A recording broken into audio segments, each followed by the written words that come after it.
नमस्कार। अभिवादन स्वीकार करें आदर्श तिवारी का। उत्तर प्रदेश की स्कूली शिक्षा व्यवस्था इन दिनों बड़े बदलाव की दहलीज पर खड़ी है। सरकार का दावा है कि वह शिक्षा की गुणवत्ता सुधारने के लिए प्रदेश भर में कक्षा 8 तक चल रहे करीब 5,000 से अधिक सरकारी स्कूलों का विलय करने जा रही है। पर इसी फैसले ने एक नई बहस छोड़ दी है। वो बहस है कि क्या ये सुधार है या फिर सरकारी शिक्षा प्रणाली को खत्म करने की पहली शुरुआत। दरअसल इस संबंध में बीते दिनों बेसिक शिक्षा के अपर सचिव ने आदेश जारी किया, जिसके सार्वजनिक होते ही प्रदेश भर में इसका विरोध शुरू हो गया। माना जा रहा है कि इस पूरी कवायद से प्रदेश भर में शिक्षकों के पदों की कटौती होगी और नई शिक्षक भर्ती पर भी संकट आ सकता है। ऐसे में इसको लेकर प्रदेश में शिक्षक संगठनों ने मोर्चा खोल दिया है। आइए समझते हैं कि यह पूरा मामला है क्या। यूपी में परिषदीय स्कूलों की संख्या 1.32 लाख है। ये स्कूल वो हैं जहां प्रदेश सरकार की तरफ से 8वीं तक की कक्षाएं संचालित की जाती हैं। इन सरकारी स्कूलों में ऐसे स्कूलों को मर्ज किए जाने की तैयारी है जहां पर मौजूदा समय में छात्रों की संख्या 50 से कम है। इस संबंध में बीते दिनों प्रदेश में बेसिक शिक्षा के अपर मुख्य सचिव दीपक कुमार ने आदेश किया था, जिसमें उन्होंने ऐसे स्कूलों को मर्ज करने का आदेश दिया था जिसमें संख्या 50 से कम है। आदेश में कहा गया है कि कम छात्र संख्या वाले स्कूल को पड़ोस के किसी स्कूल के साथ मर्ज किया जाएगा। वहीं अगर किसी स्कूल के रास्ते में कोई नाला, नदी, हाईवे, रेलवे ट्रैक है तो ऐसे स्कूल भी मर्ज किए जा सकते हैं। यूपी सरकार कम छात्र संख्या वाले स्कूलों को मर्ज करने के फैसले को सकारात्मक बता रही है। प्रदेश सरकार का क्या कहना है? प्रदेश सरकार का तर्क ये है कि सभी छात्रों को बेहतर शिक्षा देने के लिए ये कदम उठाए जा रहे हैं, जिसके तहत नई शिक्षा नीति के अनुसार स्कूलों के बीच समन्वय और संसाधनों का साझा उपयोग सुनिश्चित किया जाएगा। इसी कड़ी में यूपी सरकार प्रदेश के प्रत्येक जिले में एक मुख्यमंत्री अभ्युदय कंपोजिट स्कूल खोलने जा रही है, जो smart class, toilet, library, computer room, dining hall, mid day kitchen, wifi, open gym जैसी सुविधाओं से लैस होंगे।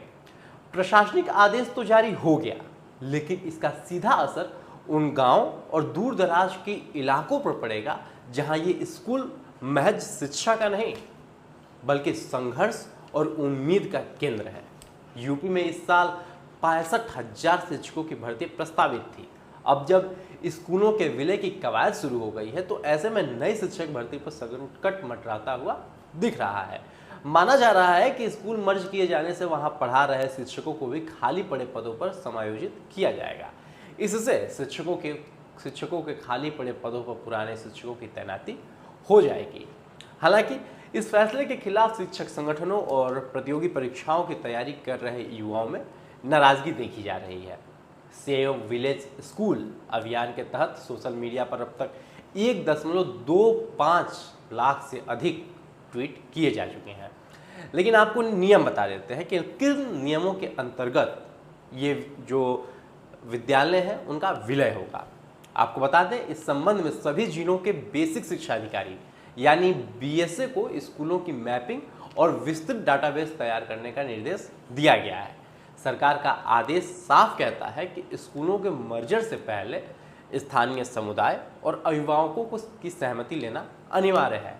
लेकिन जमीनी स्तर पर शिक्षकों का दावा है कि कई जगह यह प्रक्रिया बस औपचारिकता बनकर रह गई है। सरकार को यह समझना होगा कि यह कोई साधारण बदलाव नहीं है, बल्कि गांव की शिक्षा संस्कृति पर सीधा प्रहार है। शिक्षक सिर्फ नौकरी नहीं कर रहे होते, वे भारत के भविष्य की नींव रख रहे होते हैं। वे भविष्य को गढ़ रहे होते हैं, वो नन्हे बच्चों को गढ़ रहे होते हैं।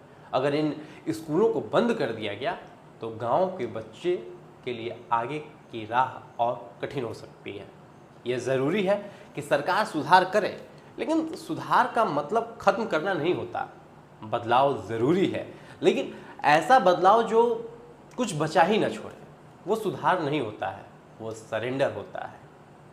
सरकार को चाहिए कि वो गांव की ज़रूरत को समझे और इन स्कूलों को तकनीक से जोड़े, न कि तालों से।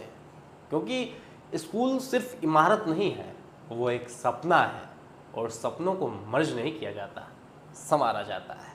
आज के लिए दीजिए मुझे इजाज़त। यदि इस वीडियो को आप यूट्यूब पे देख रहे हैं तो चैनल को भी सब्सक्राइब करें और फेसबुक पे देख रहे हैं तो पेज को तुरंत फॉलो करें। धन्यवाद।